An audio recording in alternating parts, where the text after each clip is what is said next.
এই যে হলো আয়াস পচা, সে এটা দেখে আগে খাওয়ার জন্য বলতেছে আমি এটা নিব। এর আগের ভিডিওতে বলেছিলাম না যে সে সবকিছুই খাইতে চায়, যা দেখে তাই খাইতে চায়। যাই হোক, সন্ধ্যার সময় আম্মু ফোন দিয়ে বলল ফুপিরা যে বাজারে চলে আয়, অনেক কেনাকাটা আছে। কেনাকাটা করতেছে তারা আরডি দ্বিতীয় তলায়, আমি সোজা আরডি দ্বিতীয় তলায় চলে যাব। ওখানে গিয়ে তো আমি তাদের খুঁজে পাচ্ছি না। তারপর একটা দোকান দেখছি, তারা সব পাবলিক গুলা বসে আছে। এখানে আম্মু, ছোট ফুপি, আয়রা, দিদি আর টুম্পান্টি বসেছিল, আম্মুর জন্য জিনিসপত্র কিনছিল।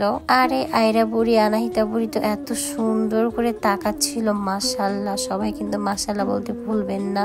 আম্মু, ফুপু, আন্টি, দিদি সংসারে যাবতীয় সবকিছু এখানে কেনাকাটা করতেছিল, আর আমি তো ভিডিও করতে ব্যস্ত ছিলাম। ভিডিও করতে আমি এতটাই ব্যস্ত ছিলাম যে তারা কি কিনেছে আমি সেইটাই জানি না। এইদিকে আয়রা বুড়ি তো ডক ডক করে তাকাচ্ছে, বড় বড় চোখ করে একদম। সে মাশাআল্লাহ দেখতে অনেক কিউট হবে, বড় হলে যে কি হবে আমি এইটাই ভাবতেছি। সবাই কেনাকাটা যখন করে তখন নিজেকে বোরিং মনে হয়, কি আর করব, তখন আমি সবাইকে নিয়ে শুধু ভিডিও করে বেড়াই। আমরা কিন্তু আগে থেকেই সবাই মিলে একসাথে ঘুরি, একসাথে বাজার করি, একসাথে মজা করি, এইভাবেই আমাদের চলে যাচ্ছে দিন। আয়রা বুড়ির সাথে আমি একটু খেলা করছিলাম, সে কিন্তু কিছুতেই উপরের দিকে তাকাবে না, অল্প করে তাকাচ্ছে আর নিচের দিকে তাকাচ্ছে শুধু বারবার। এই যে দেখছেন যেগুলো কার্টুনে বাঁধা আছে এগুলো তারা কিনেছে, কিন্তু এগুলোর ভিতরে যে কি আছে আমি এইটাই জানি না। কেনার পর তো টাকা পে করতে হবে, তো সেখানে টাকা পেমেন্ট করছিল তারা।